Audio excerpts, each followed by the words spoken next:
Hey folks, good morning. Andy here, and welcome to number 19 in my James Herbert retrospective look back at his books and my opinions of them. Like I say, this is at number 19 now, so my 19th place book. And for this one, possibly a bit controversial for some people, but again, these are just my list, it's just subjective opinion. I'm putting his 1996 novel 48 at this point.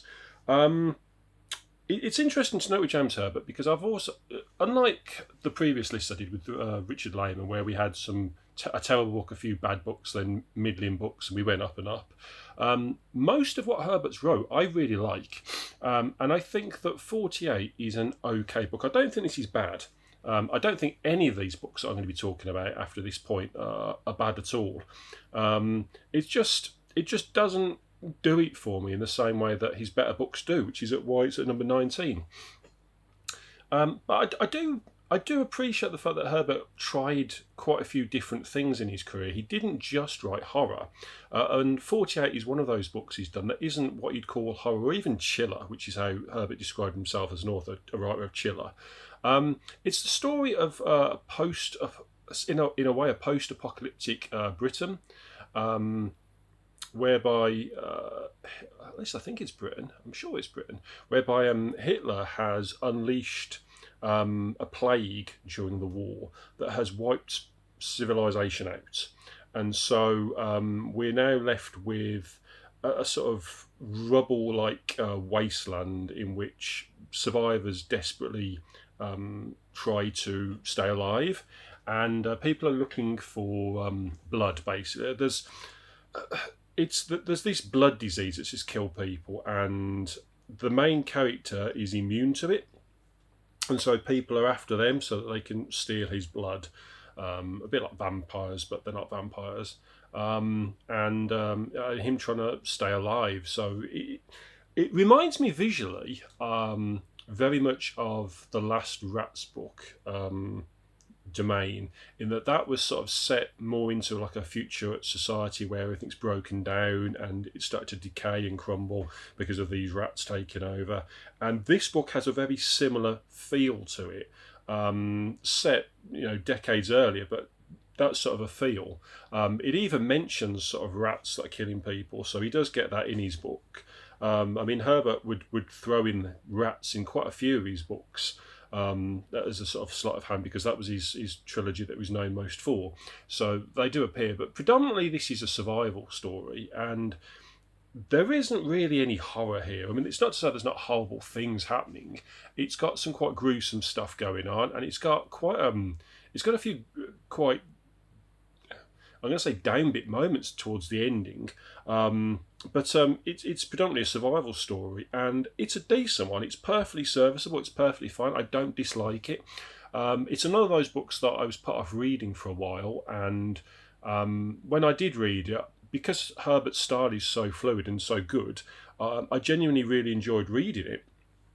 But I wouldn't put it as any higher than this on this list, only because Herbert's known for chiller stories, and this isn't that, and this isn't of the same quality as his best chiller stories. It's not like when I talked about Layman and I put Savage at number one, even though it's not a horror book, it has horror elements. But Savage was so far above everything else Layman had ever wrote in terms of style and imagery and detail and description and characterization that I had to put it at number one, even though in many ways subjectively I prefer the Beast House.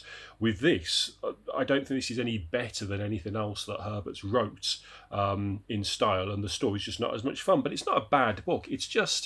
It's one of those kind of middling ones where you'd read it, but a lot of it doesn't really retain in the memory, and it doesn't really have any major high points. So really, that's all I'm going to say about it. 48, it's okay. It's a passable sort of like post-apocalyptic survival story, but certainly not one of his best. But I prefer it to everything I've previously talked about. It's certainly better than. I'd rather read this, which is a competent, if slightly uninteresting story, over something like Ash, which had a great premise and just turned out to be a load of, well, nothingness really, apart from some great chase scenes. What I am going to quickly moan about, though, is I've mentioned before about horror novels and the paperback editions, how they look over time. And I'm going to show you some examples in the next few videos of this. But the early Herbert books were small, they had great cover art, they had nice dimensions. Then they started to change the covers and give us this sort of faceless cover art that just looked non-descriptive. You wouldn't know it was a horror book by looking at the covers. Then they changed the dimensions, and we did have a while where Herbert books, although the covers weren't as good, they were still okay. And now a lot of these newer ones are, apart from the Fogg's 50th anniversary, which is decent, decent cover art. The modern Herbert books now are these horrible black and white images that don't resemble anything to do with horror. They look awful. And a lot of people have done this because a lot of these books now are designed to fit in with classics like Dickens and Shakespeare. And if you look at paperback editions of those books, most modern horror paperbacks have the same sort of size and dimensions as books like that to fit onto the shelves with those sort of books, because they're the books that have always sold. And it's almost like publishers that are afraid to release horror books as horror books. They have to try and match the dimensions of things that aren't horror to fit in.